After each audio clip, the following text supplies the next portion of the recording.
बोला था हमने? हम जाएंगे ही नहीं। तो गए ही नहीं। आ गए। यही आ गए मतलब? अरे जाएंगे तब तो आएंगे ना, यही बैठे हुए कल रात से। हम बोले थे कि हम आने वाले हैं, तो अब कहाँ जाएं साहब। और सबसे बड़ी बात ये भी थी कि कुंवारे लोग जो होते हैं वो संभलते नहीं, कहीं भाग न जाएं, इसलिए रात भर से यही बैठे हुए हैं। चलिए स्वागत करते हैं आपका उसी कार्यक्रम में जहाँ इनसे खड़ा भी नहीं हुआ जाता और कहना पड़ता है वाह वाह क्या बात। ये होता है वादा। हाँ, वादा निभाने के पक्के लोग हैं हम। ऐसे होते कुंवारे लोग। तो मैं शादीशुदा हूं, मैंने वादा निभाया। ये नहीं, सबको रोक के मैंने रखा है सर। बिकॉज मैं कुंवारी हूं, मैंने आपको समझाया कि देखिए कल वापस आने का वादा किया है तो हम नहीं जाते। वरना क्या शादीशुदा लोग वादे तोड़ देते हैं? हाँ। अरे वो तो बेचारे जन्म भर एक ही खूंटे से बंधे रहते हैं। वो जब खूंटा नहीं तोड़ सकते तो वादा क्या तोड़ेंगे। खैर असली बात ये है मित्रों कि ये जो हमारे कुंवारों का दल पूरा बैठा हुआ है, इन्होंने तय किया कल रात को कि भाई हम सारी रात बैठ के यहाँ कविताएं लिखेंगे ताकि संडे को जनता को कुछ ऐसा सुना सकें कि जनता कहे भाई मजा आ गया। और आज के एपिसोड में कुछ ऐसे लोगों से वो काम करवाएंगे जो वो करते नहीं है, और जो करते हैं वो यहाँ करेंगे नहीं। लेकिन आज हम ऐसा कुछ करने वाले हैं। क्या? जरा देख लीजिए। आ गया आ गया आ गया आ गया आ गया। अरे भाई कौन है जिससे छाता ही बंद नहीं हो रहा? हो भाई साहब, खास मेहमान को बुलाया था। हेलो। एक मिनट भाई, एक मिनट, छाता बंद नहीं हो रहा भाई। एक मिनट एक मिनट। हो आप सबकी इजाजत से आस्था जी से ये पूछने जा रहा हूँ। आस्था जी, तो क्या सोचा है आपने? चाहती है अगर प्यार जारी रहे, मैं लफंडर रहूं तू लबाड़ी रहे, एक ही शर्त पर है ये मुमकिन, अगर मैं कुंवारा रहूं तू कुंवारी रहे। मैंने फूलों से कहा भीगा है मौसम प्यार कर, बज रही है आज सरकार। क्या बात है? प्यार कर बस प्यार कर मौला ऐसे करम कर मौला, मौला ऐसे करम कर मौला। अरे गहरे शादी करके मस्ती लूट रहे हैं, मेरे जैसे कई कुंवारे छाती कूट रहे हैं, तन मन में उल्लास नहीं है, गुड़ भी लगता खारा। सुन ले सुन ले सुन ले सुन ले रे भगवान, बिगाड़ा मैंने क्या तुम्हारा। पाकीज़ा मोहब्बत को गुनाहगार न करना, तुम प्यार तो करना मगर इज़हार न करना। क्या बात है? इज़हार न करना।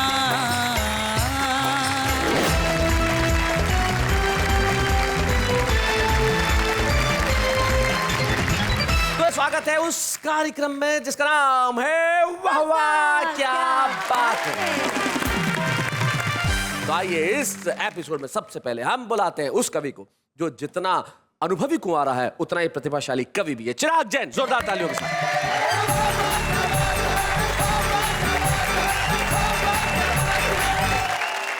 मुझे बहुत अच्छा लग रहा है आज यहाँ पर जो कुंवारों की महफिल जमी है। इतने सारे कुंवारे एक साथ बैठे हैं, खुश हैं, वरना एक दूसरे को देखकर जलते हैं। अच्छा हाशिम साहब, मैं इसको 4 मिसरों में इस समस्या को और आगे बढ़ाना चाहता हूँ। बढ़ाइए।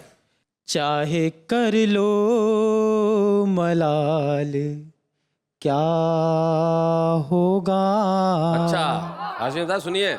गल ना पाएगी दाल क्या होगा? क्या होगा। और जिनकी शादी हुई है इस सीजन, उनके घर अगले साल क्या होगा? क्या होगा। बहुत अच्छे। मैंने तो एक ज्योतिषी को अपना हाथ दिखाया भैया जी। मैंने उससे पूछा, मैंने कहा मेरी शादी कब होगी? बोला कभी नहीं होगी। मैंने कहा क्यों? बोला तेरी जिंदगी में सुख ही सुख लिखे हैं। बहुत अच्छे। लेकिन हम कवियों के साथ एक दिक्कत और होती है भैया, जब लड़की वाले देखने आते हैं उनका एकमात्र प्रश्न होता है कमाता क्या है जी, करता क्या है, पेमेंट सारी कैश में लेते हैं, दिखाएं कहाँ से। एक छंद से मैं अपने गमों की गाथा बयान करता हूँ। बताइए। कि शॉल व दुशाले मिलते हैं रोज मंच पर, किंतु कभी शादी वाला सूट नहीं मिलता। ओहो। हर गली कूचे का मैं रूट ढूंढ लेता हूँ जी, फेरों के ही मंडप का रूट नहीं मिलता।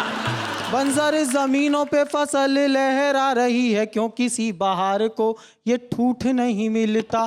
लोग बोतलों पे बोतलें उड़ाए जा रहे हैं, मेरी ओक को ही एक घूंट नहीं मिलता। मेरी ओक को ही एक घूंट नहीं मिलता। कि जानता हूँ एक दिन आस पूरी होगी और मेरी पत्नी कोई कुंवारी बन जाए। बहुत सुखद लगता है बोलने में। जी जी जी, करके देख बेटा एक बार। आपने तो कर ली। हाँ भाई, हमने करके देख ली, एक बार तू भी देख ले, करके पता चल जाएगा। नहीं, करके देखने के बाद वापस लौटने का मौका है क्या? ये अब तू जाने, तेरी होने वाली जाने। कि जानता हूँ एक दिन आस पूरी होगी और मेरी पत्नी कोई कुंवारी बन जाएगी। अभी लगती है जो भी दुख की दवाई मुझे, कल जानलेवा वो बीमारी बन जाएगी। जिसका शिकार करने चला हूँ आज, वही कल मेरी जान की शिकारी बन जाएगी। आज जो दिखाई देती है ना मुझे फूल झड़ी, शादी बाद वही बमबारी बन जाएगी। शादी बाद वही बमबारी बन जाएगी। और शैलेश भैया, इस पीड़ा को मुझे लगा छंद छोटे हैं व्यक्त करने के लिए जी, तो मैंने इसे व्यक्त किया एक गीत में। अच्छा। केवल गीत की भूमिका इतनी है, एक पत्नी ने अपने पति से कहा, डार्लिंग तुम तो कहते थे मुझे शादी के बाद भी इतना ही प्यार करोगे। बोले मुझे क्या पता था मेरी शादी तुझसे होगी। यहीं से गीत शुरू करता हूँ। बहुत अच्छे।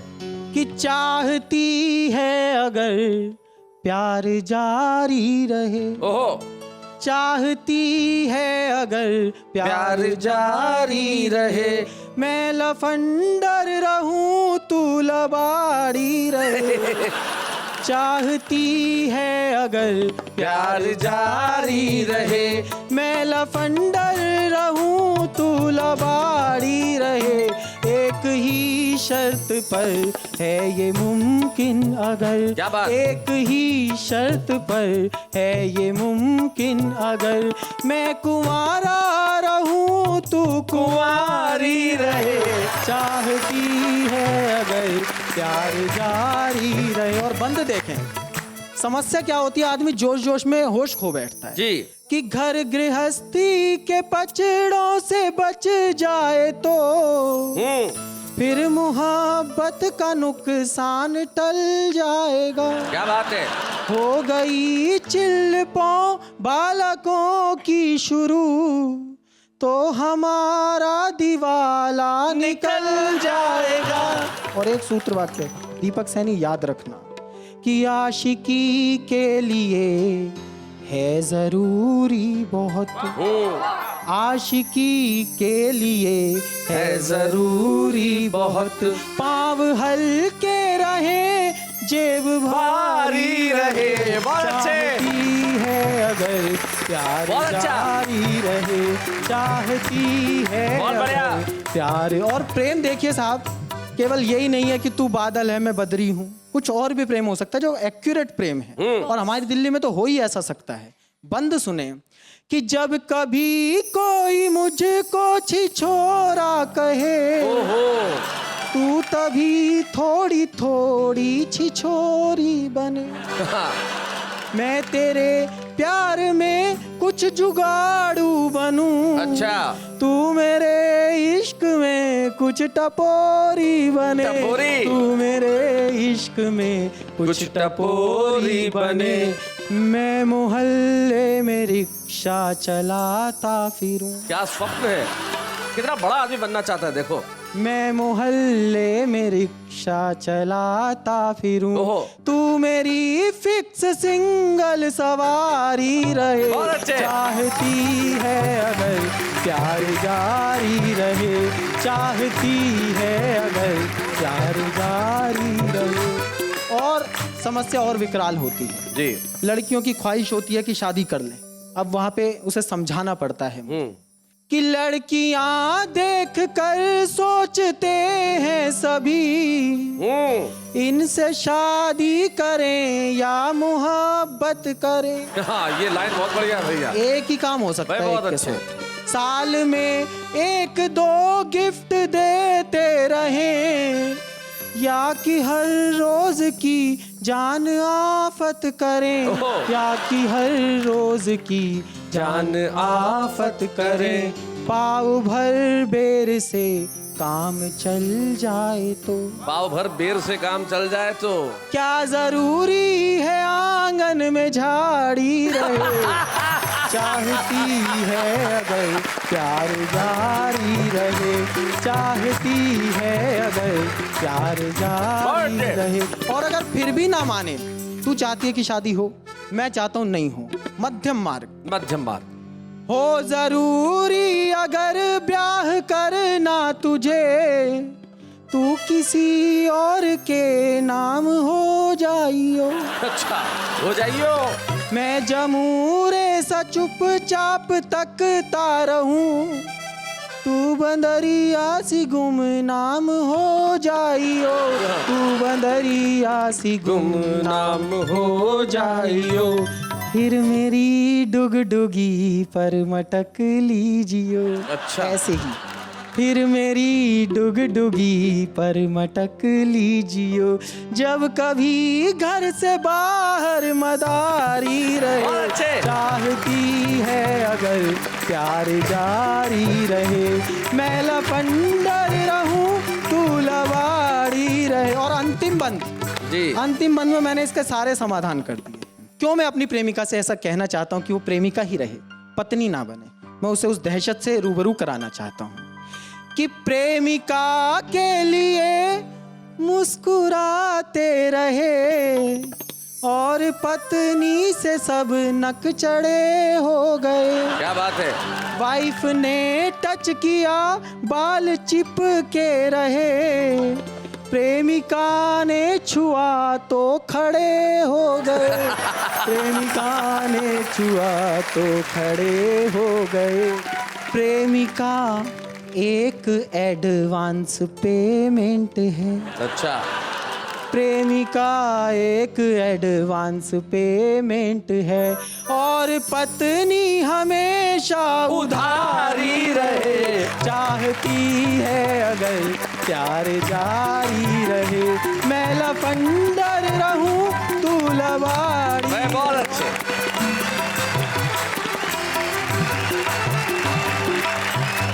मुझे ऐसे युवकों की ईमानदारी बड़ी पसंद आती है। खुद का चरित्र चित्रण आदमी देश के कैमरे के सामने, पूरे देश के सामने करे, कितनी बड़ी बात है। एक्चुअली मैं जिंदगी भर रिक्शा चलाता रहूं, तू परमानेंट सवारी रहे।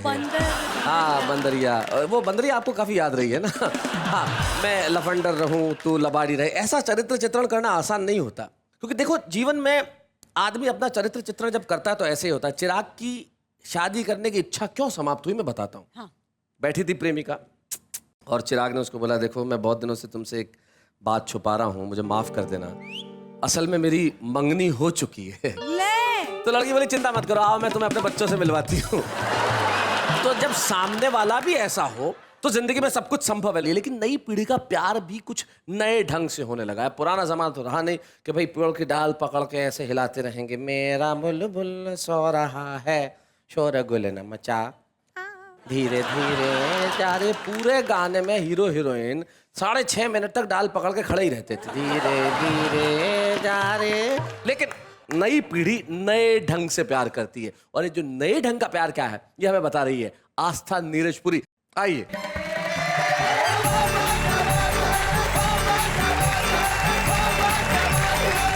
शैलेश जी, कुंवारा और कुंवारी स्पेशल एपिसोड है तो मुझे याद आता है, अभी अभी एक मैंने गीत लिखा है जी। आजकल हमारे देश में सारी चीजें ऑनलाइन हो रही हैं, ऑनलाइन शॉपिंग, ऑनलाइन डेटिंग, प्यार भी आजकल का जो है वो ऑनलाइन हो गया है।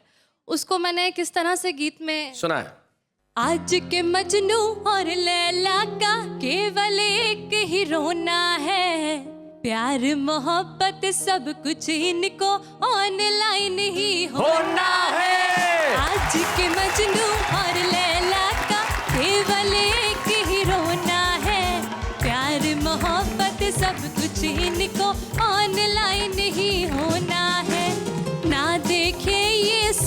सूरत पहले ना सीरत पहचानेंगे, ना समझेंगे एक दूजे को, ना थोड़ा सा जानेंगे। क्या बात है? बातें बातें मिलना मिलाना वीडियो चैट पर होना। क्या बात है? प्यार मोहब्बत सब कुछ इनको ऑनलाइन ही होना है। और पहले ऐसा होता था कि लड़के ने अगर कह दिया कि मैं तुम्हारे लिए चांद तारे तोड़ लाऊंगा, या लड़की ने कह दिया कि घर बार छोड़ दूंगी, तो मतलब उससे सच्चा प्यार कुछ होता ही नहीं था। लेकिन आज के जमाने में अगर लड़की या लड़का ये कह दे जो मैं कहने जा रही हूँ, इसका मतलब है कि उससे बेइंतहा मोहब्बत कोई करता ही नहीं है। क्या? प्यार करूं मैं तुझसे इतना, इंटरनेट भी बंद करूं, नहीं उठाऊं फोन किसी का, SMS भी चंद करूं। क्या बात है? तेरे प्यार में पागल मेरे सेल फोन का कोना कोना। क्या बात है? प्यार मोहब्बत सब कुछ इनको ऑनलाइन ही होना है। और एक बड़ी समस्या है आजकल की, मैसेज तो 2 मिनटों में टाइप हो जाते हैं, लेकिन उससे मैचिंग स्माइली ढूंढने के लिए घंटों लग जाते हैं। स्माइली? किस किस्म की स्माइली? मैसेज लिख दे 2 मिनटों में, फिर थोड़ा सा वेट करे, कभी लिखे ये लव यू, कभी कभी ये हेट करे। क्या बात है? फिर आधा घंटा बैठ के सोचे स्माइली कैसा फिर रोना। क्या बात है? प्यार मोहब्बत सब कुछ इनको ऑनलाइन ही होना है। और इस गीत का आखिरी बंद देखिएगा, जो सबसे मुख्य समस्या है आज की। जी।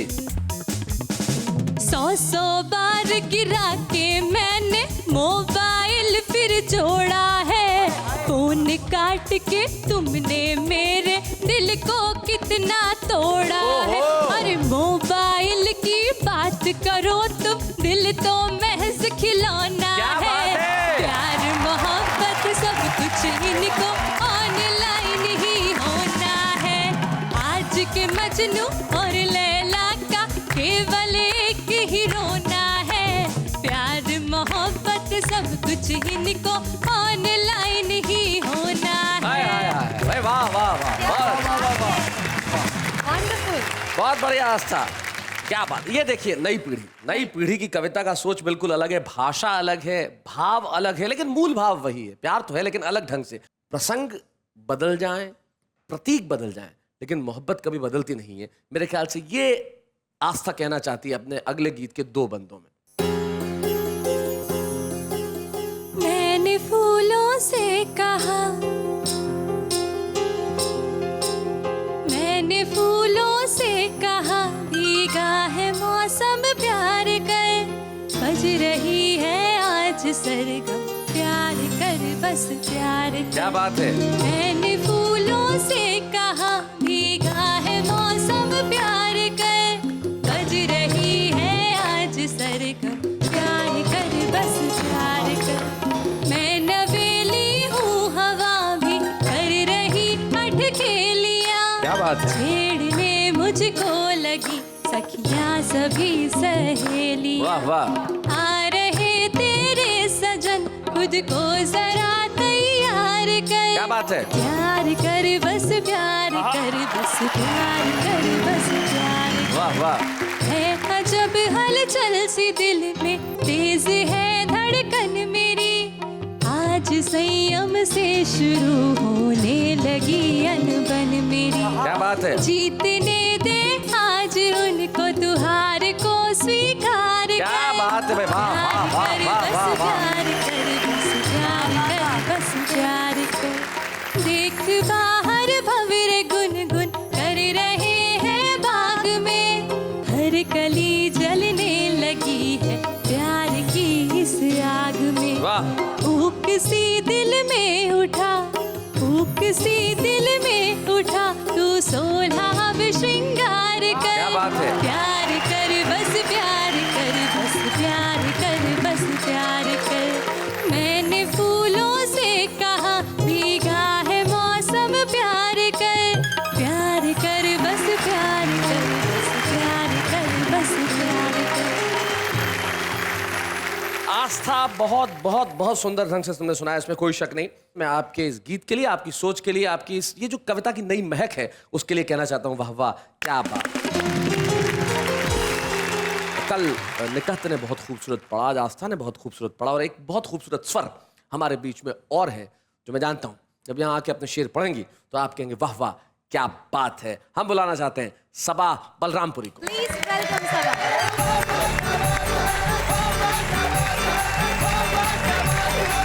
हाज़रीन महफिल आदाब। आदाब। आज बहुत खूबसूरत महफिल सजी हुई है। 4 मिसरे मैं इस खूबसूरत महफिल के नाम पेश करना चाहती हूँ। इरशाद। नींद आती है जब भी रातों में, डूब जाती हूँ तेरे ख्वाबों में। नींद आती है जब भी रातों में, डूब जाती हूँ तेरे ख्वाबों में। तेरी तस्वीर क्या रखी मैंने,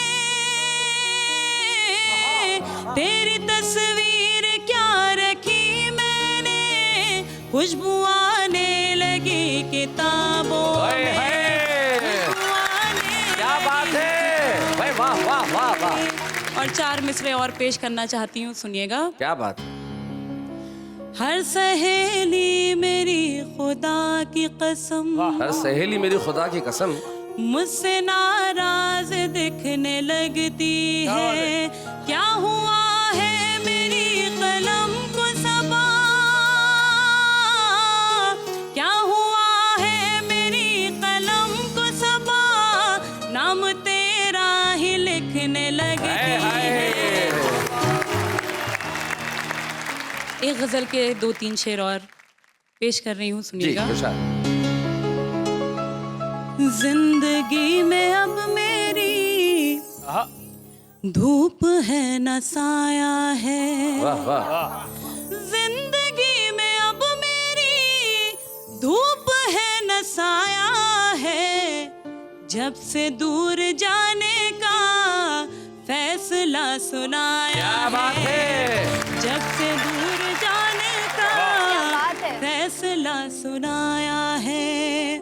और कल सहेलियों के साथ थी क्लास में मैं भी, कल सहेलियों के साथ थी क्लास में मैं भी, कल सहेलियों के साथ थी क्लास में मैं भी।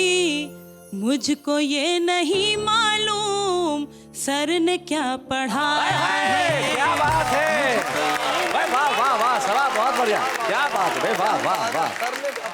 खुश्क हो गई आंखें जल्द लौट आना तू, खुश्क हो गई आंखें जल्द लौट आना खुश्क तू, हो गई आंखें जल्द लौट आना तू। तेरी याद ने मुझको इस कदर रुलाया है, तेरी याद ने मुझको इस कदर रुलाया है। और वाह वाह क्या बात है कि मन से मैं एक मैसेज कन्वे करना चाहती हूँ। जी। सारे धर्म कहते हैं, क्या बात है, प्यार ही इबादत है। वाह वाह वाह। सारे धर्म कहते हैं, प्यार ही इबादत, प्यार ही इबादत है। फिर ये मुल्क मेरा क्यों खून में नहाया है। क्या बात है, वाह वाह वाह वाह वाह वाह वाह वाह वाह। गजल का ये आखिरी शेर भी पेश करना चाहती हूँ, खास तौर से सुनिएगा। जी इरशाद। जब कभी मोबाइल की बेल बजने लगती है, जब कभी मोबाइल की बेल बजने लगती है, जब कभी मोबाइल की बेल बजने लगती है, मैं तो चौंक जाती हूँ कॉल तेरा आया। और आखिर में चलते चलते एक मतलब 2-3 शेर और आप तक पहुंचाना चाहती हूँ। जी। पाकीज़ा मोहब्बत को गुनाहगार न करना, वाह वाह। पाकीज़ा मतलब पवित्र, गुनाहगार न करना। पाकीज़ा मोहब्बत को गुनाहगार न करना, गुनाहगार न करना।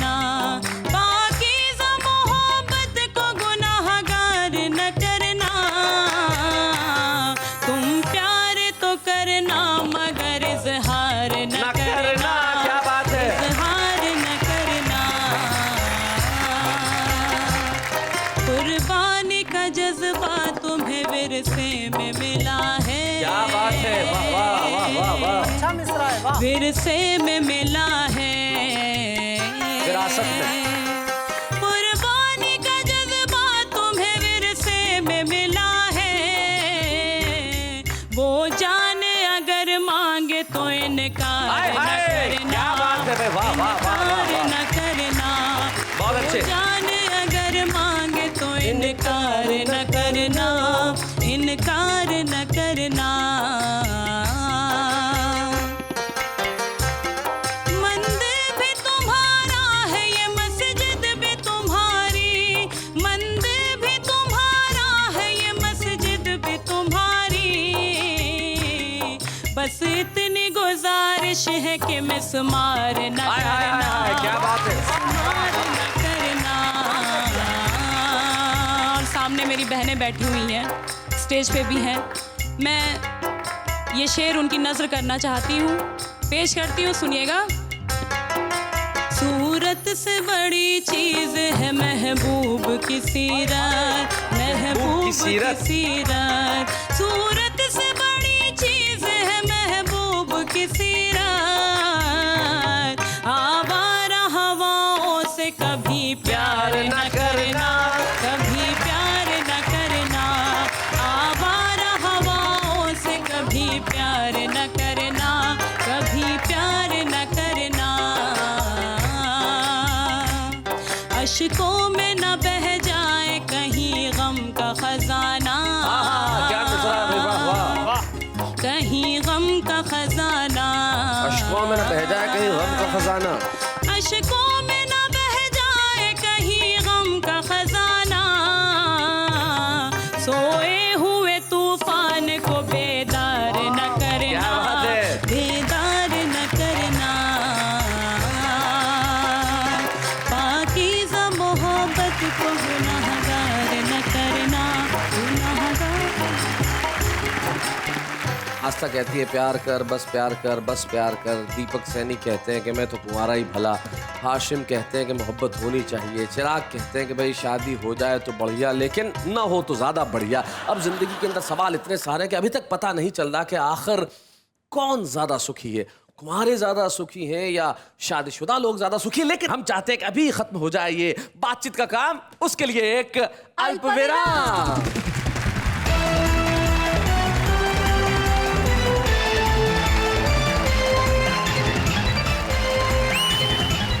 बात हो रही है उन लोगों की जो सुखी है यानी कुंवारे हैं। तो शैलेश जी स्वागत करते हैं हम सबका और फिर से कहते हैं वाह वाह क्या बात है। वाह वाह क्या बात है।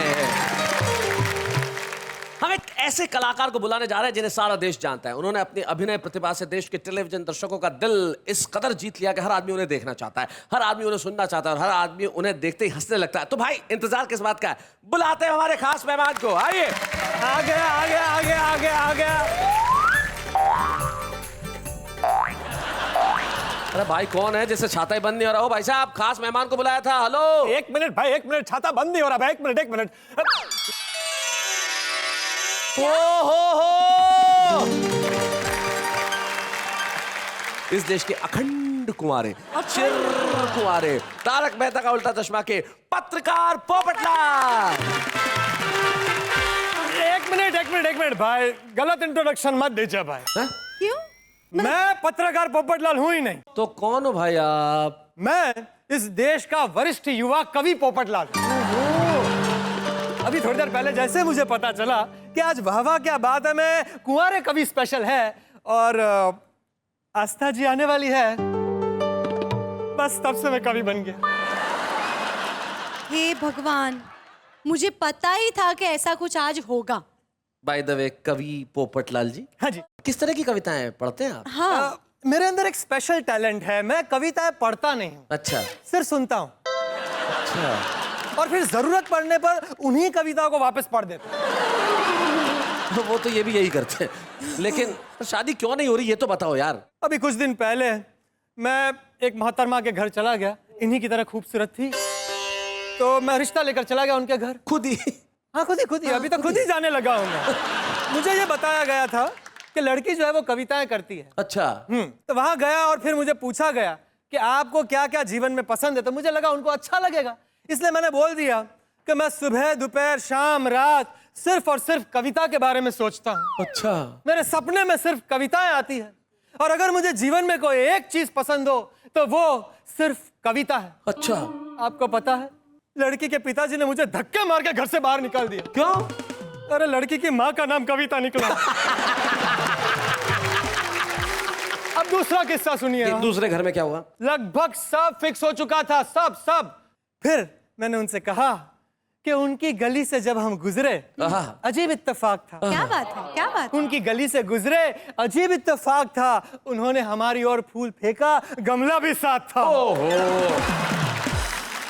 अब आखिरी किस्सा सुन लीजिए जी, आप। जी। उसमें ऐसा था कि मेरी तरफ से थोड़ी तकलीफ थी। अच्छा। आपकी तरफ से? जी। हुआ ये कि मुझे ये कहना पड़ा कि जब जब गिरे बादल तेरी याद आई। अच्छा। जब जब गिरे बादल तेरी याद आई, झूम के बरसा सावन तेरी याद आई, भीगा मैं फिर भी तेरी याद आई, क्यों ना आए तेरी याद, तूने जो मेरी छतरी नहीं लौटाई। हो।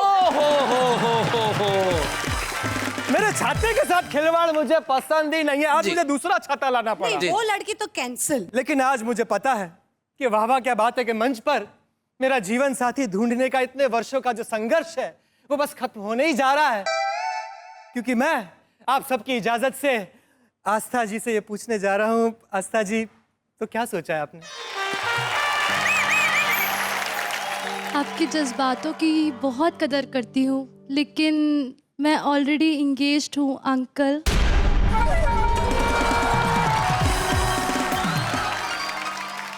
यही प्रॉब्लम है हमारे देश में, पढ़ने लिखने की उम्र में लड़कियां रिश्ता तय कर लेती है।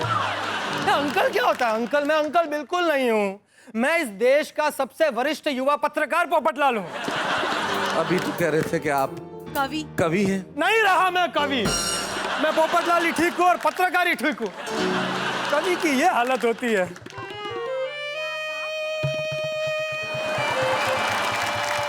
चांदी की दीवार न तोड़ी, प्यार भरा दिल तोड़ दिया, एक कलम की बेटी ने दामन तोड़ दिया। जा रहा हूं मैं। पोपट भाई शांत। अरे भाई हेलो, अरे एक बार आ जाओ भाई, एक बार। हेलो।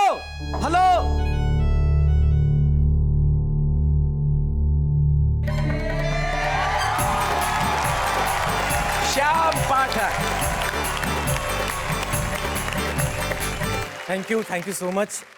आज वाह क्या बात है, मैं दूसरी बार आकर बहुत अच्छा लग रहा है। तो इस शो से जुड़े हुए जितने भी लोग हैं उन सबको मैं बहुत बहुत बधाई देना चाहता हूँ। Thank you so much. Thank you. so much, Shyam भाई। Thank you, श्याम भाई, for coming here.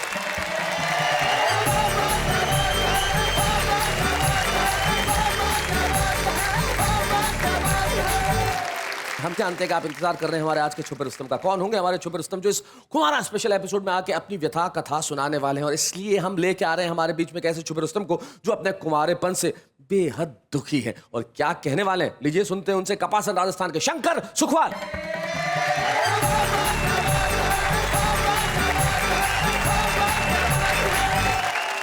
कुंवारों की पीड़ा एक गीत के माध्यम से दुनिया के तमाम भावा कार्यक्रम के श्रोताओं तक पहुंचाना चाहता हूं जी। कि सुन ले रे भगवान बिगाड़ा मैंने क्या तुम्हारा, सुन ले रे भगवान बिगाड़ा मैंने क्या तुम्हारा, सबकी शादी हो गई मुझको छोड़ दिया कुंवारा, सुन ले रे भगवान बिगाड़ा मैंने क्या तुम्हारा, अरे गहरे शादी करके मस्ती लूट रहे हैं, देखो तो अरे गहरे शादी करके मस्ती लूट रहे हैं, मेरे जैसे कई कुंवारे छाती कूट रहे हैं, तन मन में उल्लास नहीं है गुड़ भी लगता खारा, सुन ले रे भगवान बिगाड़ा मैंने क्या तुम्हारा। बहुत अच्छे शंकर। घर से बाहर जाता हूँ तो लोग सभी हंसते हैं, देखो घर से बाहर जाता हूँ तो लोग सभी हंसते हैं, सुना कर मुझको आपस में ताने कसते हैं, कहते देखो घूम रहा है गलियों में आवारा, सुन ले सुन ले रे भगवान बिगाड़ा मैंने क्या तुम्हारा, सुन ले रे भगवान बिगाड़ा मैंने क्या तुम्हारा। रात रात भर चुपके रोए माँ और दादी, देखो रात रात भर चुपके रोए माँ और दादी। है प्यारे भगवान करा दे अब तो मेरी शादी। बूढ़ी आंखों से बहती है अविरल अश्रु धारा, सुन ले रे भगवान बिगाड़ा मैंने क्या तुम्हारा, सुन ले रे भगवान बिगाड़ा मैंने क्या तुम्हारा। भिजवा दो भगवान कोई एक सुंदर चंचल बाला, अच्छा भिजवा दो भगवान कोई एक सुंदर चंचल बाला, जो आकर पहना दे मुझको जल्दी से वरमाला। अर्पित कर दूंगा चरणों में उसके जीवन सारा, सुन ले रे भगवान बिगाड़ा मैंने क्या तुम्हारा, सुन ले रे भगवान बिगाड़ा मैंने क्या तुम्हारा। क्या बात। अरे बांगड़ू, भगवान ने बिगाड़ा नहीं है, भगवान ने तो तेरा बहुत ध्यान रखा है रे। अगर कुंवारा नहीं होता तो ये गीत नहीं लिखता, ये गीत नहीं लिखता तो यहाँ कैसे आता, और यहाँ नहीं आता तो ट्रॉफी कैसे पाता रे बांगड़ू। छुपे रुस्तम की ट्रॉफी देते हैं शंकर सुखवाल को। या बूढ़े हैं, नर है या नारी है, हंसी देने वालों के सब ही आभारी है, कविता सुनाने वाले अब सबके साथ है। कल रात जैसा कि मैंने आपको बताया था कि पार्वती खान का वो रूप हमने देखा जो उनका वेस्टर्न म्यूजिक वाला रूप था, लेकिन अब हम वो रूप देखते हैं जो एकता का है, शांति का है, संदेश का है और हारमोनी का है। मिलते हैं इस रूप से। प्रभु जी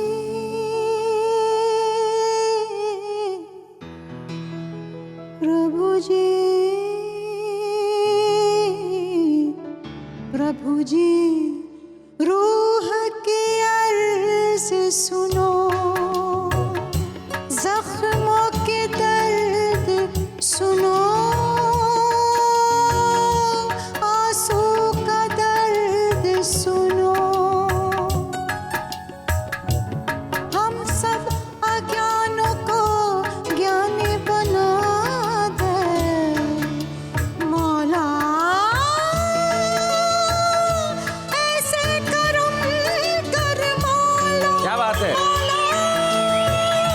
ऐसे करम कर मौला अल्लाह, ऐसे करम कर मौला।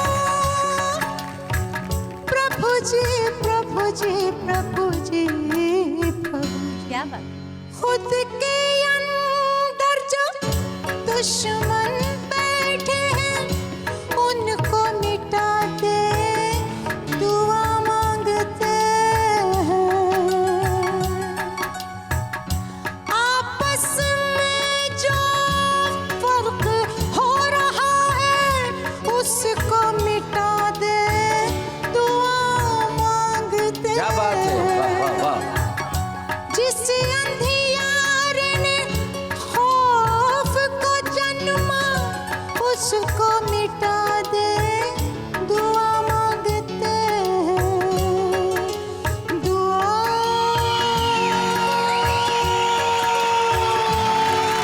मांगते हैं, दुआ मांगते हैं। हम सब अज्ञानों को ज्ञानी बना दे, हम सब अज्ञानों को ज्ञानी बना दे मौला, ऐसे करम कर मौला, मौला ऐसे करम कर मौला। प्रभु जी प्रभु जी प्रभु जी प्रभु जी। क्या बात है, क्या बात है, क्या बात है। So nice of you Parvati for being here, for coming here. और आपने कमाल कर दिया। और ये जो ट्रांसफॉर्मेशन है ये लोगों को नजर आया होगा, जिमी जिमी आजा से लेके प्रभु जी तक। This is Parvati Khan, the Parvati Khan. She came, she saw, and she conquered. Thank you very much. Thank you. Thank you so much for inviting me. I want to congratulate you. बहुत ही बढ़िया programme है आपके, और सब channel को और आप दोनों को बहुत बधाई देना चाहती हूँ, और सारे कलाकारों। Thank you. Thank you so much, Parvati. Thank you. Thank you.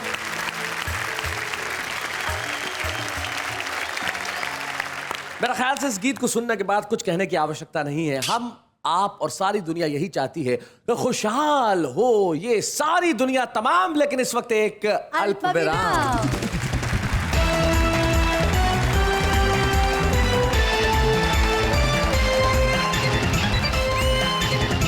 मैं प्यारी कुंवारी नेहा के मेहता आप सबका स्वागत करती हूँ और शो को आगे बढ़ाते हुए कहती हूँ कि वाह वाह क्या बात है।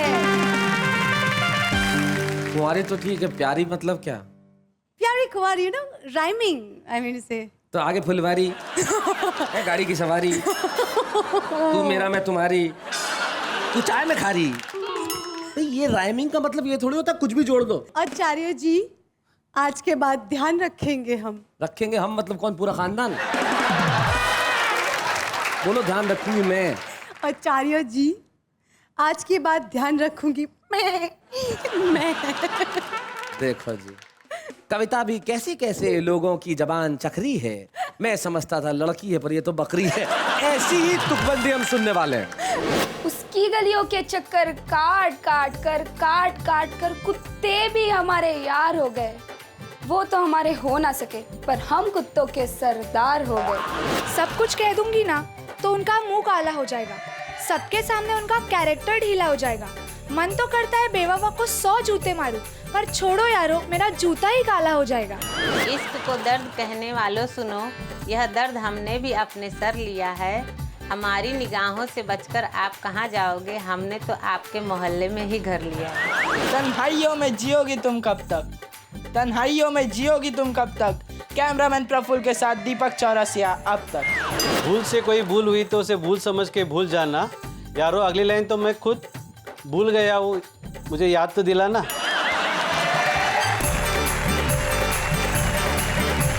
तो ये था हमारा आम आदमी। लेकिन मित्रों, इस 2 दिन के इस महा एपिसोड में जो हमारे तमाम वो लोग जो किसी जमाने में छुपे रुस्तम थे, इस वाह वाह क्या बात है कि आके इन्होंने मुख्य कवियों के तौर पे जो कविताएं पढ़ी। जिंदगी में हमेशा जो दिन बीत जाते हैं वो बड़े याद आते हैं। इसलिए एक काम हमेशा कीजिए, अतीत को याद करके आंखों में आंसू मत बहाइए, आज को खूबसूरत बनाइए ताकि भविष्य में इसे याद करके आंसू न बहाने पड़े। आइए आप और हम मिलके इस आज को, इस पल को खूबसूरत बनाते हैं ताकि कल हम कह सकें वाह हमारा कल भी खूबसूरत था, हमारा आज भी खूबसूरत है, हमारा कल भी खूबसूरत होगा, चाहे दिन है या रात है। वाह वाह क्या बात है।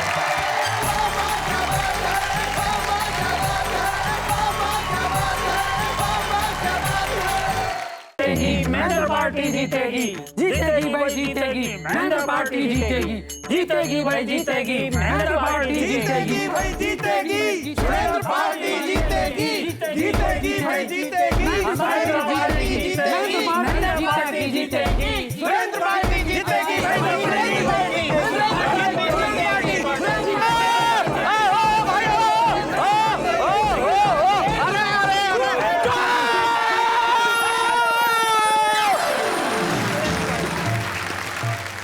रुको, जीतेगी, अरे जरूर जीतेगी, जीतेगी जब जब जान रहेगी।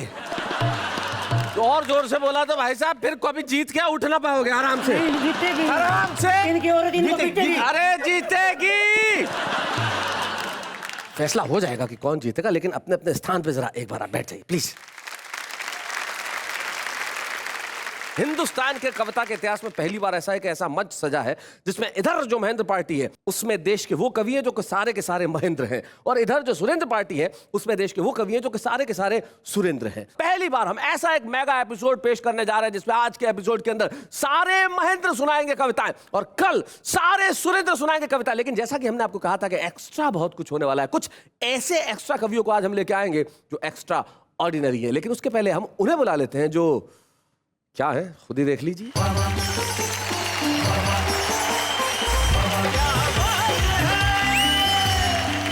हेलो, नमस्कार, आदाब, सत श्री अकाल। मैं हूँ आप सबकी नेहा के मेहता और दिल से आप सबका स्वागत करती हूँ हम सब के शो में, जिसका नाम है वाह वाह क्या बात है। सबसे पहले हम ये देख लेते हैं कि आज हमारी महेंद्र पार्टी और सुरेंद्र पार्टी इस मंच पे क्या करने वाली हैं। मुझे देखकर लोग सोचते हैं कि इस आदमी ने किसी का कुछ नहीं खाया हो। और इधर देखिए महेंद्र अजनबी को, इसे देखकर लगता है इसने किसी का कुछ नहीं छोड़ा होगा। हाय शर्माऊं किस किस को बताऊं, ऐसे कैसे मैं सुनाऊं सबको कि मेरे 6 घर वालियां, 6 घर वालियां, मेरे 6 घर वालियां, चाय पिलाऊं खाना खिलाऊं मांजू झूठी थालियां। इतना पतला कवि, जब वो तो मास्टर महेंद्र को तो मोटा मोटा कह के चिढ़ा रहा। अच्छा, उसका सीन बताता हूँ। इतना पतला दुबला कवि जब कविता पढ़ रहा था तो सामने बैठे श्रोताओं में से एक बोला, ये दिखने में कैसा लगता है जरा पता लगाओ। दूसरा श्रोता बोला, किसी के घर पड़ी हो तो दूरबीन उठा लाओ। अच्छा, एक श्रोता वाकई में दूरबीन उठा के ले आया और उससे देखते हुए बोला, बाप रे ये कवि खड़ा है, उसका एक्सरे। तुमने 10-10 लाख दिए हैं सैनिक की विधवाओं को, सोचा कीमत लौटा दी है वीर प्रसूता माओं को, यानी कीमत लौटा दी है वीरों की विधवाओं को। लो मैं 20 लाख देता हूं तुम किस्मत के हेटों को, हिम्मत हो तो मंत्री भेजें लड़ने अपने बेटों को, हिम्मत हो तो मंत्री भेजें लड़ने अपने बेटों को। लैंडलाइन के युग का सताया हूँ मैं, अच्छा इसको मैं मुश्किलों से किया सामना, तो फोन नंबर उधर भेजने के लिए कागजों में भी पत्थर पड़ा बना। ये काम है जुनून का, उस इश्क में सुकून का, चलते चलो चलते चलो चलते चलो, एक इश्क में चलते चलो।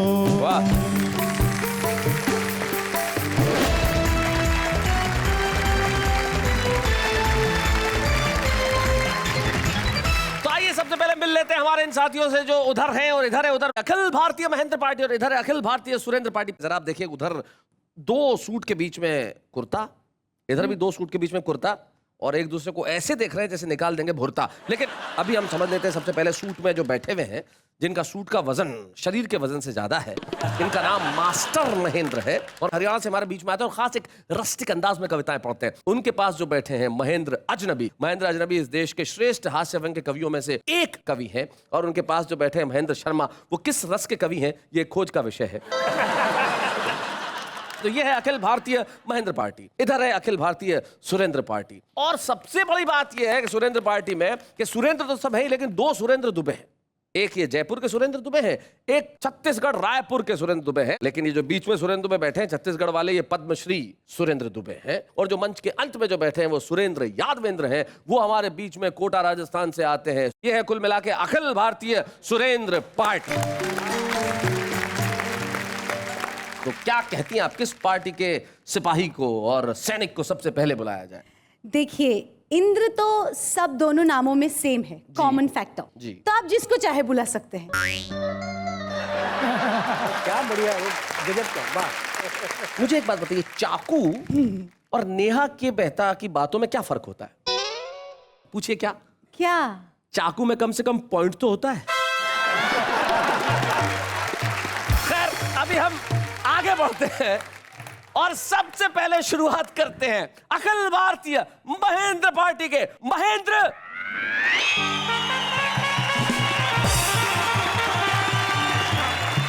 अरे शैलेश जी, कौन से महेंद्र को बुलाएंगे? तुम ही बताओ किसको बुलाएं? उसे बुलाते हैं जो इन सब में से ज्यादा तगड़ा कवि है। सुन लिया, बैठ जाओ। मैं चला।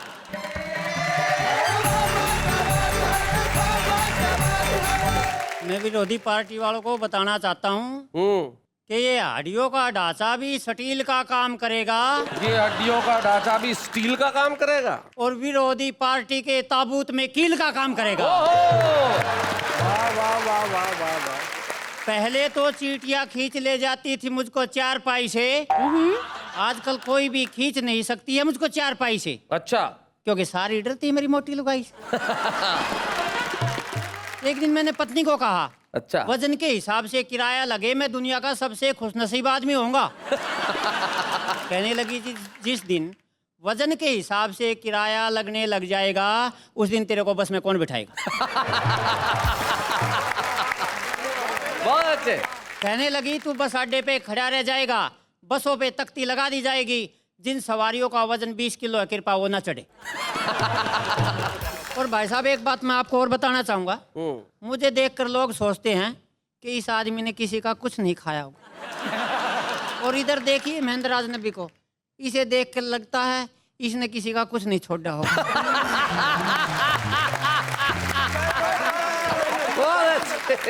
और भाई साहब सच्ची घटना से आपको जोड़ता हूँ। कल एयरपोर्ट पे गया, मैंने कहा भाई साहब बम्बई का क्या भाड़ा लोगे? अच्छा। बोले जी 5,000 रुपये लगेंगे, 20 किलो सामान फ्री है। मैंने कहा भाई मेरे को तो सामान में बिठा ले चलो। और भाई साहब आपको एक कविता सुना रहा हूँ। कविता का शीर्षक है कवि 60 श्रोता 8। अच्छा, कवि 60 श्रोता 8। एक कवि सम्मेलन की बात, कवि पहुंच गए पूरे 60, श्रोता आए केवल 8। ओहो। जब श्रोताओं को पता चला कि 60 कवि कविता सुनाएंगे, भारी उत्पात मचाएंगे, एक एक श्रोता के जिम्मे 7.5 कवि आएंगे। तो श्रोता बोले यार यहाँ रह के क्या करेंगे, मरना तो वैसे भी है, चलो किसी तालाब में डूब के मरेंगे। बहुत अच्छे। 3 श्रोता पागल हुए, 2 हुए बेहोश, मगर एक श्रोता को जरा भी नहीं था अफसोस। सबसे खुश नजर आ रहा था, कवि सम्मेलन शुरू होने से पहले तालियां बजा रहा था। अच्छा। मैंने कहा भाई तू सच्चा कविता प्रेमी है तभी तो इतना खुश नजर आ रहा है। बोला ये बात नहीं है, मुझे तो 100 रुपए देके सैलेस लो डाला रहा है। और हमारे देश में तो भाई साहब चोर भी कम नहीं है जी। यही मेरी इस कविता की थीम है। अच्छा।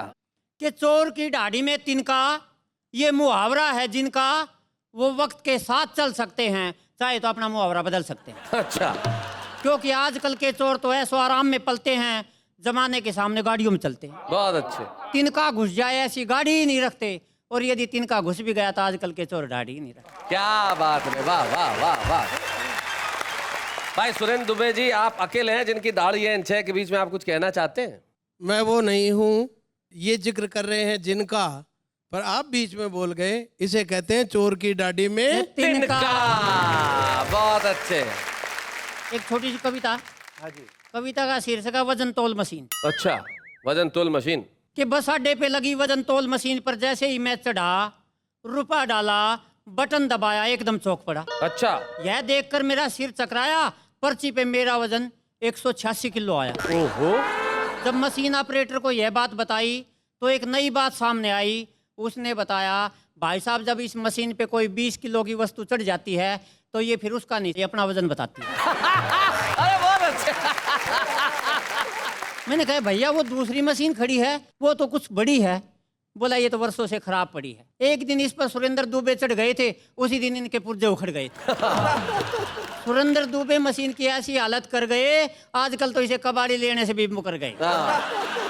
वो जब भी आते हैं मशीन के पास ये झड़पड़ाती है और दूर से ही ओवरलोड की पर्ची पकड़ाती है। और भाई साहब 3 लाइनें देखिए, देश के हालात की बात करता हूँ। कि मुन्नी बदनाम हुई उसका हंसना नहीं जाता, मुन्नी बदनाम हुई उसका हंसना नहीं जाता, शीला जवान हुई उसका बचपना नहीं जाता, और पप्पू पास हो गया उसे कखा नहीं आता। एक कविता है वो आपको सुना रहा हूँ, बेलन। ओहो। कि हवाएं क्या बिगाड़ लेंगी मेरा सब कुछ बिगड़ गया। भाई वाह, क्या कॉन्फिडेंस है। हवाएं क्या बिगाड़ लेगी मेरा सब कुछ बिगड़ गया। हवाएं क्या बिगाड़ लेंगी मेरा सब कुछ बिगड़ गया, बेलन की मार सहते सहते कचुम्बर लिगड़ गया। क्या करुणा है। और यही थीम है भाई साहब, देखिए हर शहर में हर वादी में बेलन के उग्रवादी ने मचाई घोर तबाही है, ये नई पकड़ में आई है। घातक हथियार है लेकिन हथियारों में नाम नहीं आता, जब भाई पिटे रसोई में भाई भी काम नहीं आता। जब भाई पिटे रसोई में भाई भी काम नहीं आता। बेलन से पिट के आते हैं, रोते हुए क्लिनिक जाते हैं, वहाँ भी जुबान खुलती है, खुद को रपट के गिरा बताते हैं। अब बेलन नहीं आना चाहिए पत्नी के अधिकारों में, अब बेलन नहीं बिकना चाहिए बस्ती के खुले बाजारों में। बेलन पर बैन लगेगा कब, पतियों को चैन मिलेगा कब। क्या बात है, वाह वाह वाह। जब बेलन पर बैन लगेगा, पतियों का होगा दिल आबाद, तभी सारे मिलके चिल्लाएंगे हम बेलन से है आजाद, हम बेलन से है आजाद। बहुत बढ़िया, बहुत अच्छा।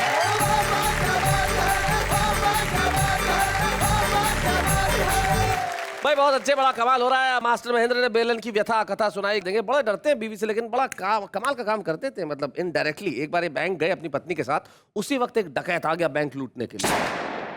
डकैत ने बैंक लूटा और क्लर्क को देखा कि तूने मुझे लूटते हुए देखा है? उसने कहा हाँ। उसने उसे गोली मार दी। घूमा इनकी तरफ और बोले तुमने मुझे लूटते हुए देखा है? मास्टर महेंद्र बोला मैंने नहीं जी, मेरी लुगाई ने देखा है। ये होता है इनडायरेक्टली काम कर देना। तो हम इनडायरेक्टली काम करना आप छोड़ते हो, डायरेक्टली उसे बुलाते हैं जो कि कई डायरेक्शन से कविताएं लिखते हैं। और अखिल भारतीय महेंद्र पार्टी के आज के हमारे एक बड़े सिपाही है महेंद्र शर्मा।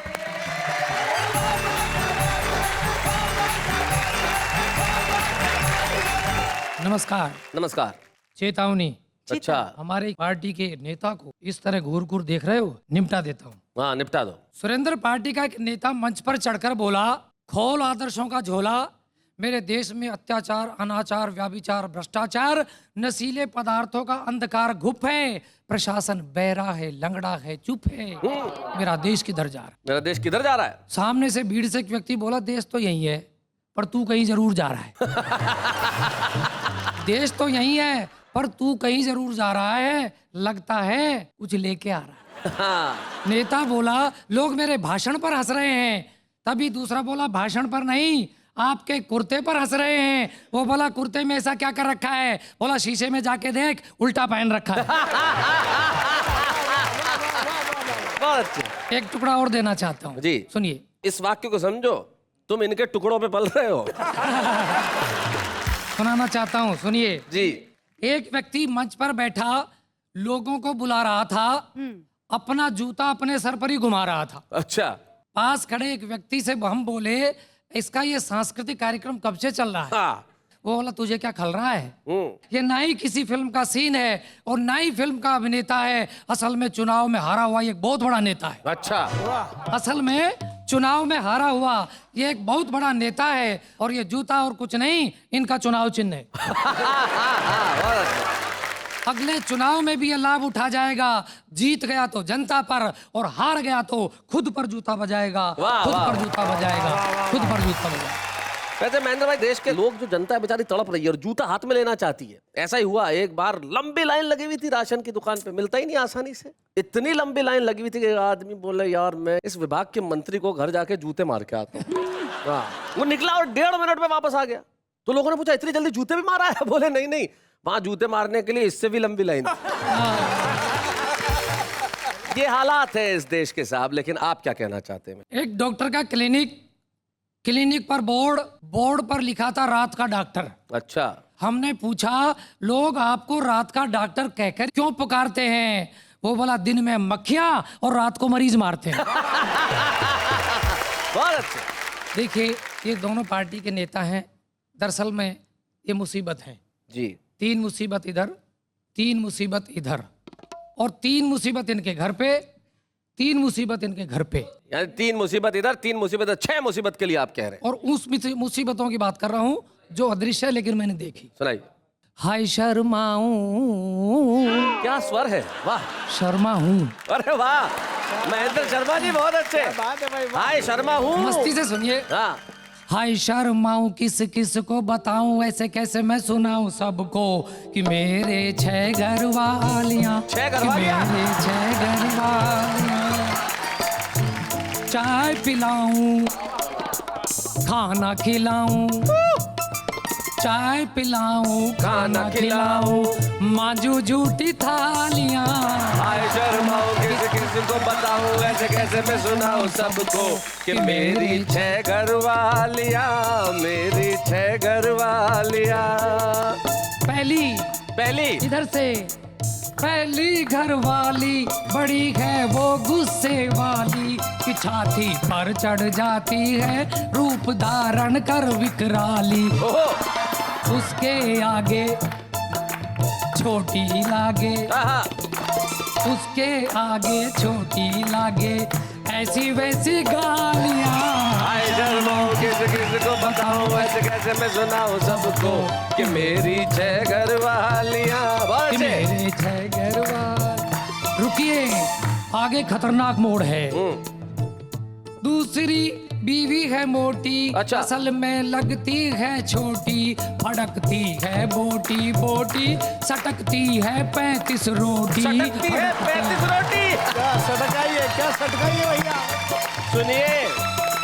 पान चबा के मुझे रिझा के, ओए होए। पान चबा के मुझे रिझा के, मांगे घर की तालियां। हाय शर्माओ किस को बताऊं ऐसे कैसे मैं सुनाऊं सबको कि मेरी 6 घर वालियां, कि मेरी 6 घर वालियां। तीसरी बीवी मस्तानी, नहीं कोई उसका सानी, बैठ गई लखनऊ के बस में, पहुंच गई देखो हल्द्वानी। बैठ गई लखनऊ की बस में, पहुंच गई देखो हल्द्वानी। दिन और रहना पूछे बहना, दिन और रहना बोले बहना, मेरे साले सालियाँ। हाय शर्माओ किस को बताऊं ऐसे कैसे मैं सुनाऊं सबको कि मेरी 6 घर वालियाँ, कि मेरे 6 घर वालियाँ। चौथी के बच्चे 4, करती दिन भर मारा मार, कहती ला सौदा उधार, सुन के मुझको चढ़े बुखार। बहुत अच्छे। बच्चे खिलाऊं लोरी सुनाऊं, क्या बात है। बच्चे खिलाऊं लोरी सुनाऊं, फिर भी सुनता गालियां। हाय शर्माओ किस को बताऊं ऐसे कैसे मैं सुनाऊं सबको कि मेरी 6 घर वालियाँ, कि मेरे 6 घर वालियाँ। 5वीं हिप्पी है छोरी, 5वीं हिप्पी है छोरी, कि इंग्लिश में बोले गोरी, मांगती नोटों की बोरी, मैं कहता हूँ आई एम सॉरी। भाई हमारे वो दम मारे, भाई हमारे वो दम मारे, पीवे मद की प्यालियाँ। हाय शर्माओ किस को बताऊं ऐसे कैसे मैं सुनाऊं सबको कि मेरी 6 घर वालियाँ, कि मेरे 6 घर वालियाँ। अब सुनिए, छठी का दूध याद आ जाएगा। छठी का मत ना पूछो हाल, उसकी ऊटनी सी चाल, खाती नित्य निरंतर माल, हो गई गैंडे जैसी खाल। बड़ी चटोरी है वो गोरी, बड़ी चटोरी है वो गोरी, मेरा क्या दिवालिया। हाय शर्माओ किस को बताऊं ऐसे कैसे मैं सुनाऊं सबको कि मेरी 6 घर वालियाँ, मेरी 6 घर वालियाँ। ये 6 फेरे थे। उस समय निद्रा में क्या हो गया, 7वां फेरा बताना चाहता हूँ। बताइए। सुनिए साहब। मुसीबत हमने जो ला दी, देख ली सबने बर्बादी, ठीक नहीं होती आजादी, एक से ही करना शादी। क्या बात है। ठीक नहीं होती आजादी, एक से ही करना शादी। जीवन साथी दिया ओ बाती, जीवन साथी दिया ओ बाती, लाते हैं खुशहालियाँ। हाय शर्माओ किस को बताऊं ऐसे कैसे मैं सुनाऊं सबको कि मेरी 6 घर वालियाँ, कि मेरे 6 घर वालियाँ। बहुत अच्छे। जो कुछ भी है साहब, 6 घर वालियाँ। अगर घर वालियाँ ज्यादा हो तो बच्चे भी ज्यादा होते। आदमी के थे 12-13, तो किसी के घर खाने पे गया तो सबको ले गया। तो सामने वाले ने देखा, बोले रे इतने आपको लज्जा नहीं आई? बोले नहीं, उसके एग्जाम है।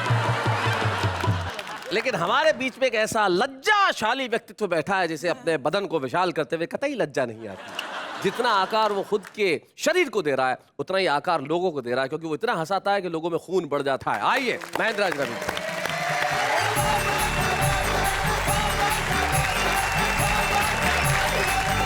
मैं तो सुरेंद्र पार्टी वालों से कहना चाहता हूँ कि उन्हें हमारी पार्टी को कुछ करने की ज़रूरत नहीं है। हमारी पार्टी तो वैसे ही काफ़ी कमज़ोर है।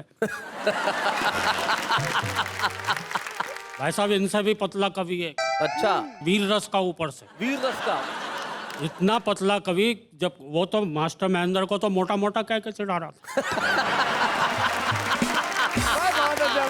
अच्छा, उसका सीन बताता हूँ। इतना पतला दुबला कवि जब कविता पढ़ रहा था तो सामने बैठे श्रोताओं में से एक बोला, भाई कौन खड़ा है?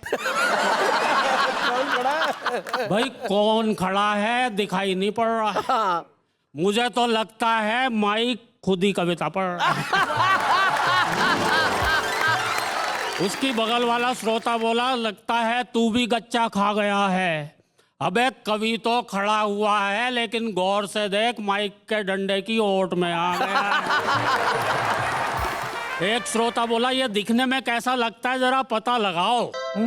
दूसरा श्रोता बोला, किसी के घर पड़ी हो तो दूरबीन उठा ला। अच्छा, एक श्रोता वाकई में दूरबीन उठा के ले आया और उससे देखते हुए बोला, बाप रे, ये कवि खड़ा है, उसका एक्सरे। शैलेश भाई, अचानक वो कवि बड़ी जोर से थरथराया। ऐसा लगता था जैसे मिर्गी का दौरा आया। एक श्रोता बोला, इसे जूता सुंघाओ। दूसरा बोला, गरम गरम दूध पिलवाओ। तीसरा बोला, तू किस टेंशन में है, गौर से इसकी जेब देख, इसका मोबाइल फोन वाइब्रेशन में है। बहुत बढ़िया महेंद्र। शैलेश भाई, मुझे पिछले दिनों आत्महत्या करने का शुभ अवसर प्राप्त। शुभ अवसर? खैर मित्रों, जिस दिन हम आत्महत्या करने निकले तो मोहल्ले के सारे लोग खुशी खुशी हमें विदा करने निकले। ऐसे टाइम में लोग सलाहें देते हैं। अच्छा, ऐसे सलाहें दे रहे थे जैसे बहुत बड़े आत्महत्यारे रहे हों। आत्महत्यारे, बहुत अच्छे। एक बोला, भैया ठीक ठीक तरीके से कर लियो, क्योंकि आत्महत्या के विषय में हमारी बुद्धि ये बताती है कि यदि ये एक बार ठीक ठाक कर ली जाती है तो दोबारा करने की नौबत नहीं है।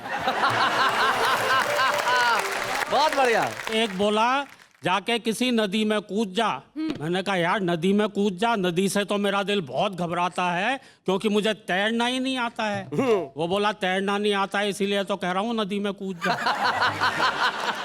एक बोला, फांसी खा लो, नीचे कुर्सी रखो, ऊपर फंदा डालो। मैंने कहा, यार पर एक बात मेरी भी मानना, गर्दन में तो मेरी दर्द होगा, फंदा डालना तो मेरी कमर में डालना।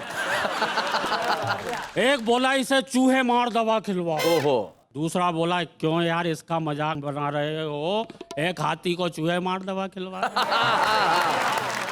एक बोला, इसे किसी कवि सम्मेलन में ले जाओ और ऐसा करो इससे कविताएं मत पढ़ो। बहुत अच्छे भाई, बहुत बढ़िया। एक बोला, अबे सोच क्या रहा है, जाके किसी नदी में ही कूद जा, कम से कम इस बहाने नहाना तो हो जाए। क्योंकि आत्महत्या करने के बाद तो पता ही नहीं कब नहाएगा। खैर साहब, मैं नदी की ओर चला। सबसे पहले फुटे से पानी नापा, पर पानी था कि उसने फुटे को ही नहीं ढांपा। अच्छा। मैंने सोचा, इतने से पानी में कैसे कूदा जाएगा। इस बार हमारी अंतरात्मा से आवाज आई कि तुम कूदो तो सही, तुम्हारे लिए तो चुल्लू भरी काफी। खैर शैलेश भाई, जैसे ही मैंने कूदने को कदम बढ़ाया, पीछे से एक हाथ आया, फिर हाथ का मालिक आया। हाथ का मालिक आया, बहुत अच्छे। वो भी एक उम्मीदवार था, उसे भी यही बुखार था। बोला, कर तो रहे हो, पर क्या पहले कभी की है? मैंने कहा, नहीं तो। मैंने कहा, और आपने? बोला, हाँ मैं तो 40वीं बार कर रहा हूँ। अच्छा।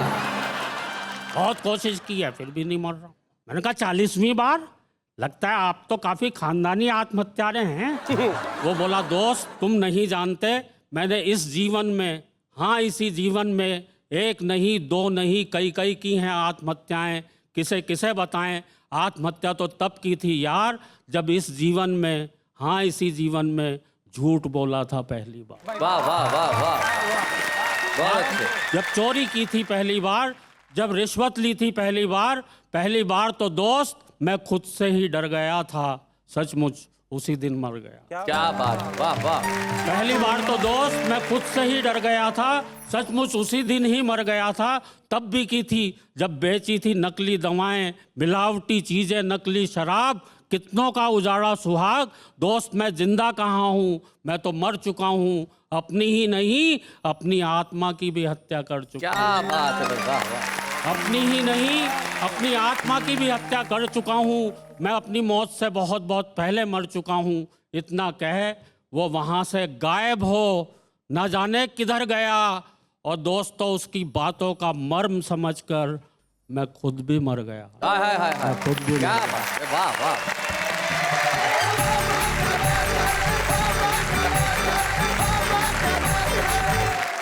क्या बात है महेंद्र अजनबी, आपने जिस तरह से हास्य को लाके व्यंग के धरातल पर छोड़ा, तब मुझे बहुत साल पहले हुल्लड़ मुरादाबादी जी की पंक्तियां कुछ याद आई। वो कहा करते थे कि हर जगह लाइन से परेशान होकर एक आदमी आत्महत्या करने की उसने सोची और वो कुतुब मीनार पे कूदने के लिए चढ़ा, और जैसे ही कूदने के लिए उसने अपना कदम बढ़ाया, पीछे से एक हाथ आया और बोला, भैया रुक जाओ, मेरा नंबर है। 2 अक्टूबर से खड़ा हुआ, 14 नवंबर है।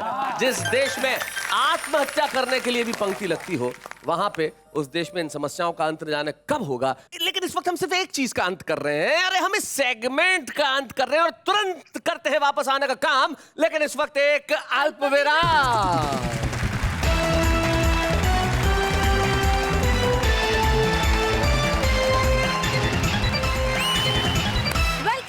स्वागत करती हूँ वंस अगेन एंड कहती हूँ वंस अगेन, वाह वाह क्या बात है।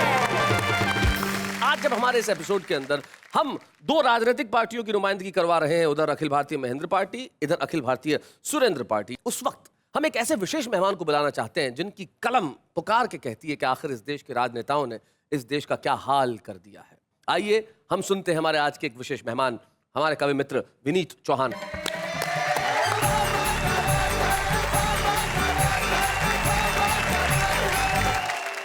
जब भारत आजाद नहीं था तब इतना बर्बाद नहीं था। क्या बात है, क्या बात। 67 साल के बाद जब इस मुल्क में हमारे ही सैनिकों के सर कट के आने शुरू हो गए और हमारी आंखों में लाल डोरे न उभरे, हम शांति के कबूतर उड़ाते रहे, तो मुझे लगा इस मुल्क में गुरु गोविंद सिंह के बाज उड़ाने का वक्त आ चला है। क्या बात। मैं वहीं से अपनी बात शुरू कर रहा हूँ, जहाँ से देश की राजनीति खामोश होती है।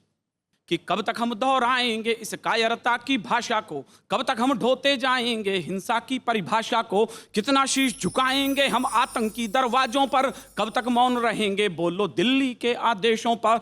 अब तो उसने वीर जवानों के सर बढ़कर काट लिए और हमारे बड़बोलेपन के सब बाजू छांट दिए। तो फिर हमको भी उसकी ही सीमा तक बढ़ जाने दो, तो फिर हमको भी उसकी ही सीमा तक बढ़ जाने दो। अब तो आतंकी अड्डों तक सेना को चढ़ जाने दो, अब तो आतंकी अड्डों तक सेना को चढ़ जाने दो। कहाँ की सेनाएं कैसे चढ़ती?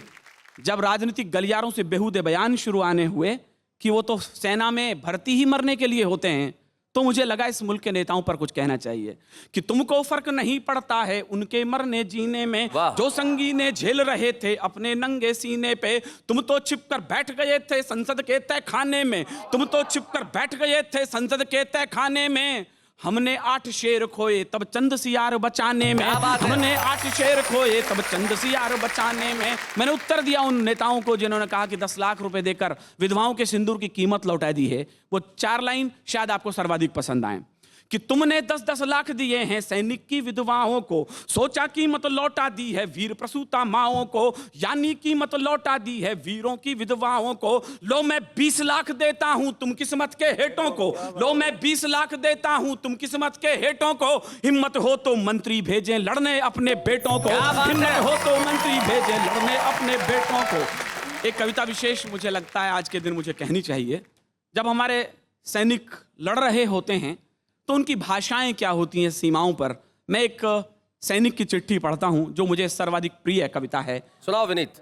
कि माँ तुम्हारा लाडला रण में अभी घायल हुआ है। क्या बात है। माँ तुम्हारा लाडला रण में अभी घायल हुआ है, पर देख उसकी वीरता खुद शत्रु भी कायल हुआ है। रक्त की होली रचाए मैं प्रलय कर दिख रहा हूं, माँ उसी शोणित से तुमको पत्र अंतिम लिख रहा हूं, माँ उसी शोणित से तुमको पत्र अंतिम लिख रहा हूं। युद्ध था भीषण मगर न इंच भी पीछे हटा हूं, माँ तुम्हारी थी शपथ मैं आज इंचों में कटा हूं, माँ तुम्हारी थी शपथ मैं आज इंचों में कटा हूं। एक गोली वक्ष पर कुछ देर पहले ही लगी है, माँ कसम दी थी जो तुमने आज मैंने पूर्ण की है। तो छा रहा है सामने लो आंख के आगे अंधेरा, पर उसी में दिख रहा है माँ मुझे नूतन सवेरा। कह रहे हैं शत्रु भी मैं जिस तरह पैदा हुआ हूं, लग रहा है सिंघनी की कोख से पैदा हुआ, लग रहा है सिंघनी की कोख से पैदा हुआ हूं। तो ये न समझो माँ कि मैं चिरनींद लेने जा रहा हूं। ये तो हर किसी ने कहा सैनिक चिर निद्रा में खो गया। गया, मैंने एक पंक्ति में कोई नई बात कही है। ये न समझो माँ कि मैं चिरनींद लेने जा रहा हूं, मैं तुम्हारी कोख से फिर जन्म लेने आ रहा हूं। मैं तुम्हारी कोख से फिर जन्म लेने आ रहा हूं। दो पंक्ति पिता को लिखता है। मेरा मानना है कि वो क्षण सबसे ज्यादा नाजुक होता होगा जब पिता अपने बेटे की अर्थी उठाता होगा कि मैं तुम्हें बचपन में पहले ही बहुत दुख दे चुका हूं और कंधों पर खड़ा हो आसमां सर ले चुका हूं। तुम सदा कहते न थे ये ऋण तुझे भरना पड़ेगा, एक दिन कंधों पे मुझको ले तुझे चलना पड़ेगा। पर पिता वह भार अपना तनिक हल्का कर न पाया। तुम मुझे करना क्षमा, मैं पितृ ऋण को भर न पाया। तुम मुझे करना क्षमा, मैं पितृ ऋण को भर न पाया। ओ पिता, यह प्रश्न मुझको आज तक भी खा रहा है।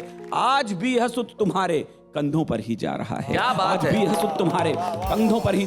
दो पंक्ति भाई को लिखता है कि सुन अनुज रणवीर गोली बाह में जब आसमाई। भाई कब याद आता है, सुन अनुज रणवीर गोली बाह में जब आसमाई, ओ मेरी बाई भुजा उस वक्त तेरी याद आई।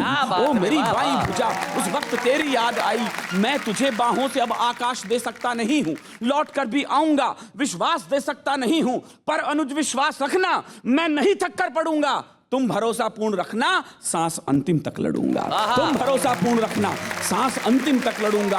अब तुम्ही को सौंपता हूं बस बहन का ध्यान रखना, जब पड़े उसको जरूरत वक्त पर सम्मान करना।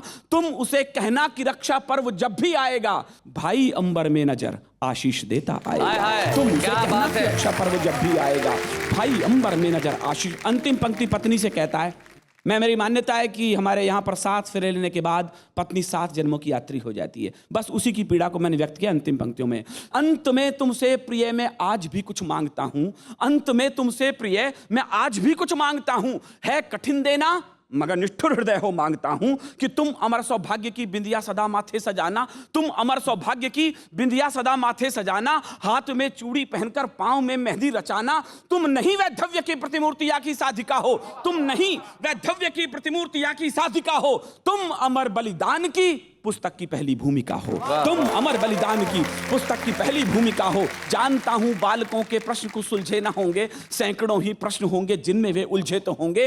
पूछते होंगे कि पापा हैं कहां कब आएंगे और हमको साथ लेकर घूमने कब जाएंगे। पापा हमको छोड़कर जाने कहां बैठे हुए हैं, क्या उन्हें मालूम है कि उनसे हम रूठे हुए हैं? क्या उन्हें मालूम है कि उनसे हम रूठे हुए हैं? तो तुम उन्हें समझाना क्यों जिद पे अड़ जाते नहीं हैं और ज्यादा जिद करते हैं उनके पापा घर आते नहीं हैं। ज्यादा जिद करते हैं उनके पापा घर आते नहीं हैं। अंतिम 2 पंक्ति पढ़ता हूं, मैं भी आपसे विदा लेता हूं, सैनिक भी आपसे विदा लेता है। शायद सबसे अच्छी पंक्ति है।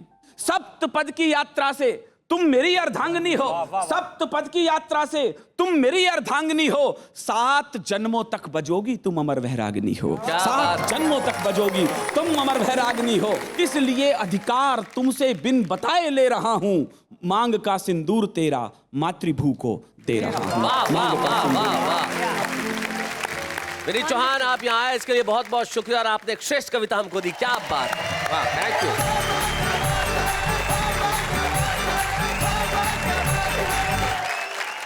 एक एक्स्ट्रा कवि के रूप में हमने हमारे एक एक्स्ट्रा ऑर्डिनरी कवि को आपके समक्ष प्रस्तुत किया जिनका नाम था विनीत चौहान। और अब बारी है हमारे आज के छुपे रुस्तम की। और यकीन मानिए अखिल भारतीय महेंद्र पार्टी की ओर से छुपा रुस्तम आ रहा है तो उनका नाम स्वाभाविक है कि महेंद्र ही होगा। हमारे साथ है महेंद्र चतुर्वेदी।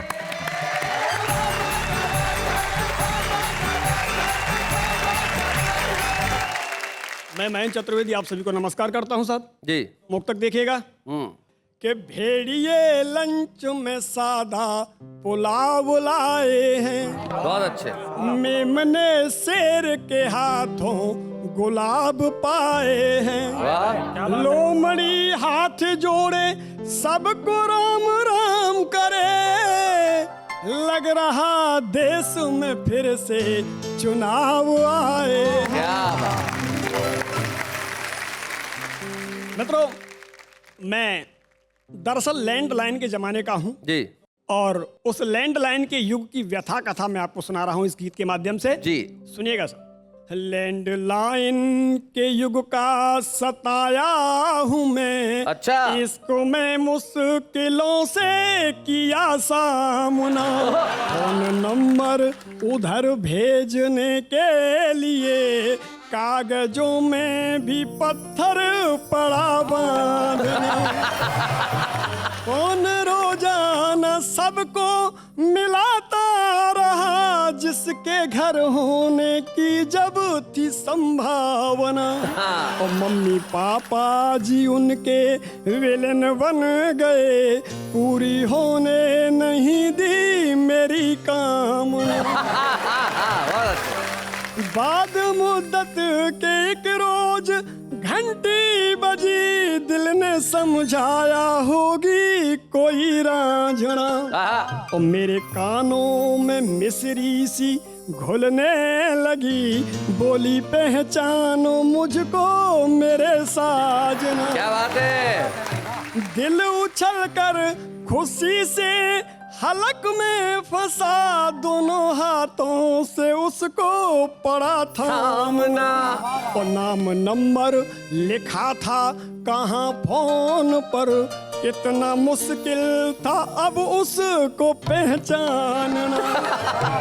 लेकिन साहब एक कवि क्या जवाब देता है देखिएगा इन लाइनों में कि कामिनी हो तुम्ही, दामिनी हो तुम्ही, कल्पना हो तुम्ही, तुम हो आराधना। और तुम हो कविता मेरी, तुम हो सविता मेरी, तुम मेरी वंदना हो मेरी साधना। क्या बात है। लेकिन साहब बस यही मेरी व्यथा कथा थी, 4 लाइनों में सुन लीजिएगा कि तम तमा करके बोली वो सुन बावले, आ गई सब समझ में तेरी भावना। और नाम सखियों के गिनवा दिए हैं सभी, बस मेरा नाम तुझको रहा याद ना। क्या बात है भाई। ये हमारे आज के छुपे रुस्तम जो अखिल भारतीय महेंद्र पार्टी की ओर से थे। लैंडलाइन के जमाने के हैं, उस जमाने में तो इन्हें इनकी प्रेमिका नहीं मिली, लेकिन चिंता मत कीजिए, आपकी प्रेमिका की व्यथा की वजह से आज आप कुछ पा रहे हैं। वो है हमारे छुपे रुस्तम की ट्रॉफी। आइए मिलकर एक ट्रॉफी देते हैं महेंद्र चतुर्वेदी। बूढ़े हैं, नर है या नारी है, हंसी देने वालों के सब ही आभारी है, कविता सुनाने वाले अब सबके साथ है। क्या बात है, क्या एक और एक्स्ट्रा चीज हम करने जा रहे हैं जिसमें आपको बड़ा ही आनंद आएगा। वो एक्स्ट्रा क्या है बता दूं? नहीं नहीं नहीं नहीं नहीं नहीं ऐसे नहीं, प्रतीक्षा करने का कीजिए काम, क्योंकि इस वक्त हम ले रहे हैं एक अल्प विराम।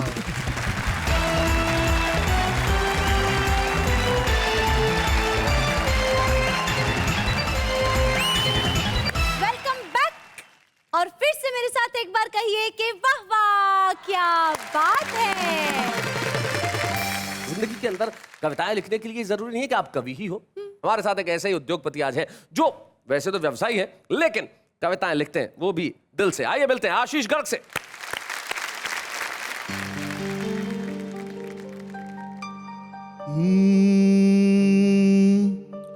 तेरे इश्क की पनाह में मेरी जिंदगी चलती रहे। वाह वाह वाह।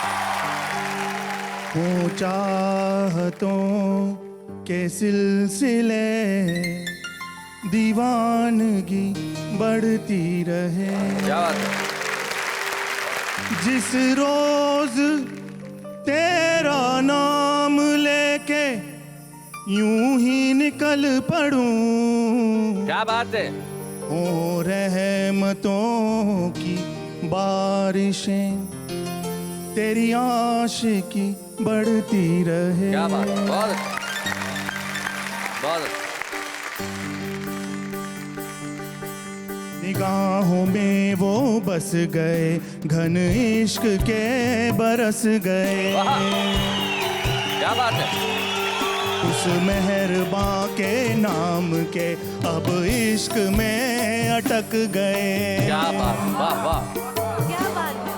ये काम है जुनून का, उस इश्क में सुकून का। चलते चलो चलते चलो चलते चलो, एक इश्क में चलते चलो।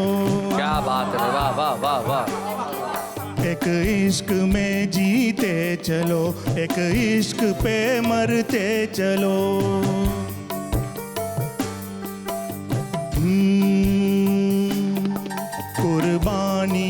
के सिलसिले दर बदर चलते रहे। क्या बात है। परवाने वीर इश्क के उस इश्क पे जलते रहे। ये काम है उस इश्क में, क्या बात है। ये काम है जुनून का, एक इश्क में सुकून का। चलते चलो चलते चलो, एक इश्क में चलते चलो, एक इश्क में जीते चलो, एक इश्क पे मरते चलो। Thank you Ashish, thank you very much, thank you Ashish, क्या बात है। आशीष दत्त ने साबित कर दिया कि जिंदगी की किसी भी राह में आप चले, लेकिन आप चलते चलो तरह के गीत लिख सकते हैं। बहुत खूबसूरत ढंग से उन्होंने सुनाया, लेकिन हम भी चल रहे हैं। सैटरडे चला गया पर सुरेंद्र पार्टी अभी बाकी है। मिलते हैं कल रविवार को, जब सुरेंद्र पार्टी के लोग अपनी ओर से कुछ ना कुछ कहेंगे और आप कहेंगे वाह वाह क्या बात है।